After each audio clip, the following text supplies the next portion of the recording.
पिछले बुधवार को हमने हास्य बाल कवि सम्मेलन में कवियों की कविताएं सुनी थी, उससे आगे का आज अध्ययन करेंगे। उस दिन जो कवियों ने अपनी अपनी कविताएं सुनाई तो श्रोताओं के अंदर एक बैठा हुआ बालक वो भी खड़ा होता है और अपनी स्वरचित कविता सुनाता है। तो आज वहाँ से अध्ययन करेंगे। काव्य पाठ श्रवणेन उत्प्रेरितः एकः बालको अपि आशु कवितां रचयति हासपूर्वकं च श्रावयति। काव्य पाठ श्रवणेन यानी काव्य पाठ सुनने से उत्प्रेरित यानी प्रेरित एकः बालको अपि यानी एक बालक भी आशु कवितां रचयति यानी आशु कविता का निर्माण करता है या आशु कविता की रचना करता है। आशु कविता यानी वहीं बैठे बैठे तुरंत उस विषय पर कविता का निर्माण करना।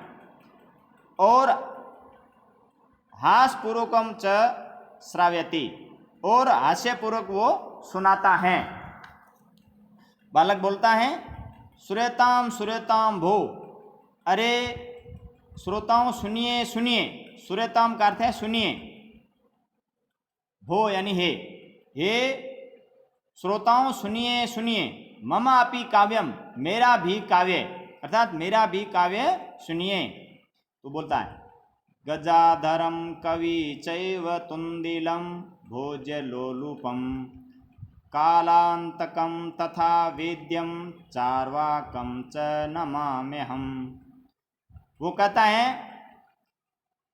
गजाधर नामक कवि को और तुंदिल भोज्य लोलुपम यानी भोजन के लोभी तुंदिल को, कालांतकम और कवि कालांतक को, तथा वेद्यम चार्वाकम वेद्य को और चार्वाक को मैं नमस्कार करता हूँ। ये चारों के बारे में इसने बताया। ऐसा वो बोलता है काव्यम श्रावित्वा, काव्य को सुना करके हा हा हा इति श्रुत्वा इति कृत्वा हसति, ऐसा करके वो हंसता है। अन्य चापि हसन्ति और अन्य भी हंसते हैं। सर्वे गृहं गच्छन्ति, सभी घर जाते हैं। इस प्रकार एक बार इसका जो अनुवाद है वो एक बार फिर से देख लेते हैं। काव्य पाठ सुनने से प्रेरित होकर एक बालक भी आशु कविता का निर्माण करता है और हंसते हंसते सुनाता है।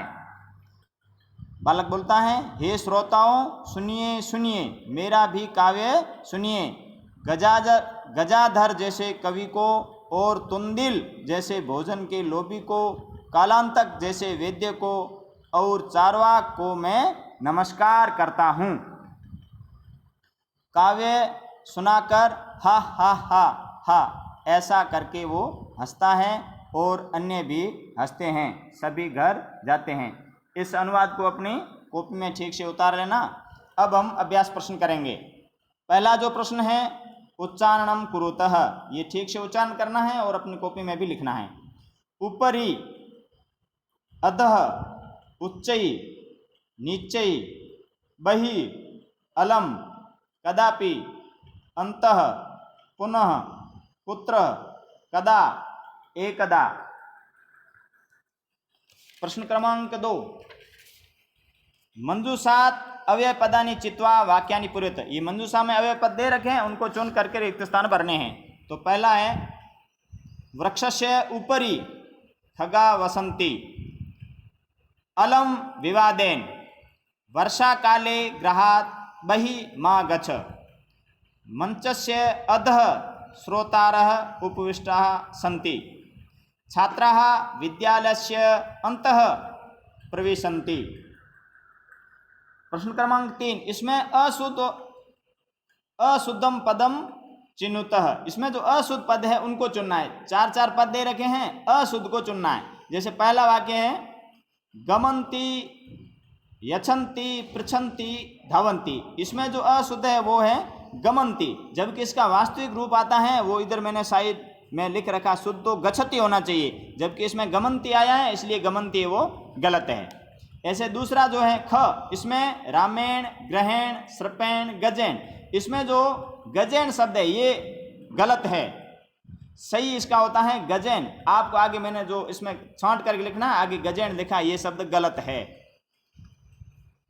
ग इसमें लतया, मातया, रमया, निशया, इसमें से गलत जो शब्द है वो मातया शब्द है, वो गलत है।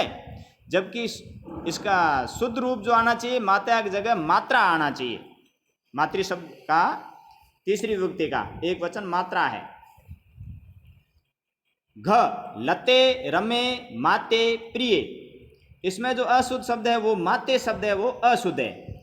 क्योंकि जो मातृ शब्द में ये जो आता है मात्रऊ आएगा शुद्ध, जबकि इसमें माते आए हैं, इसलिए ये अशुद्ध है।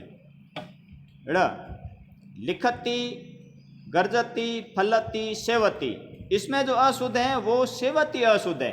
क्योंकि सेव धातु में जो चलता है वो शुद्ध रूप इसका जाना चाहिए, वो सेवते आता है, इसलिए ये इसमें सेवती आया है, इसलिए ये गलत है।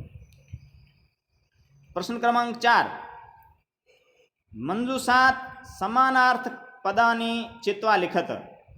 मंजूषा में समान अर्थ वाले पद दे रखे हैं, इसको सामने आपको लिखने हैं। प्राप्य, प्राप्य का समानार्थक शब्द है लब्ध्वा। कुशला, इसका है दक्षः। हर्षस्य, प्रसन्नताया। देहस्य, शरीरस्य। वेद्यम, चिकित्सकम।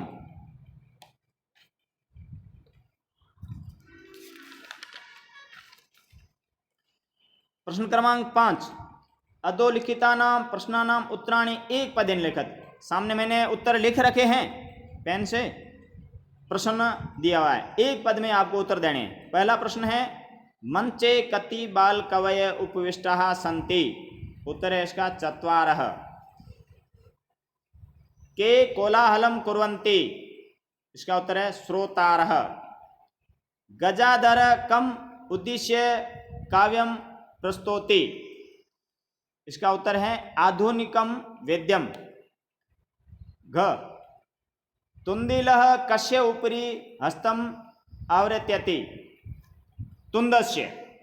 लोके पुनः पुनः कानि भवन्ति, इसका उत्तर है शरीराणि। किम कृत्वा घृतं पिबेत, ऋणम। प्रश्न क्रमांक 6, प्रश्न क्रमांक 6 में मंजूषात पदानि चित्वा कथाया पूर्ति कुरुत। मंजूषा में कुछ पद दे रखे हैं, उन पदों को चुन करके और ये आपको पूर्ति रिक्त स्थान की करनी है और उसको अपनी कॉपी में लिखना है। मैं एक बार इसको रिक्त स्थान जो हैं वो भरे हुए हैं, एक बार इसका अध्ययन कर लेते हैं हम। पुरा एकस्य नृपस्य एक प्रिय वानरः आसीत्। एकदा नृपः सुप्तः आसीत्। वानर व्यंजनेन तम अविज्यत। तदैव एका मक्षिका नृपस्य नासिकायाम् उपाविशत। यद्यपि वानर वारं वारं व्यंजनेन ताम निवारयति स्म, तथापि सा पुनः पुनः नृपस्य नासिकायामेव उपविशति स्म।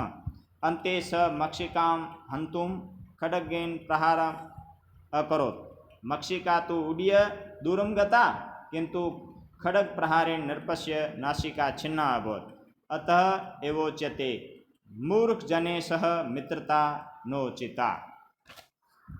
प्रश्न क्रमांक 7, इसमें जो है विलोम पदानि योज्यत। पद उनको जोड़ना है।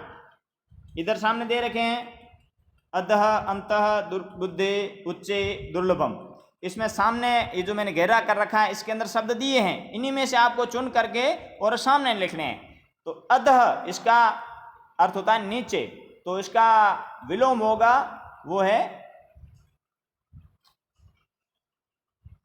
ऊपरी। अंतः, अंतः का विलोम है बहि यानी बाहर। दुर्बुद्धे, इसका विलोम होगा सुबुद्धि। उच्चे, इसका विलोम होगा नीचे। दुर्लभम, इसका विलोम है सुलभम। एक बार पुनः इसको देख लेंगे। अधः ऊपरी, अंतः बहि, दुर्बुद्धे सुबुद्धे, उच्चे नीचे, दुर्लभम सुलभम। इस प्रकार इन सब प्रश्नों का ठीक से ध्यान करना और अपनी कॉपी में उतारना। धन्यवाद।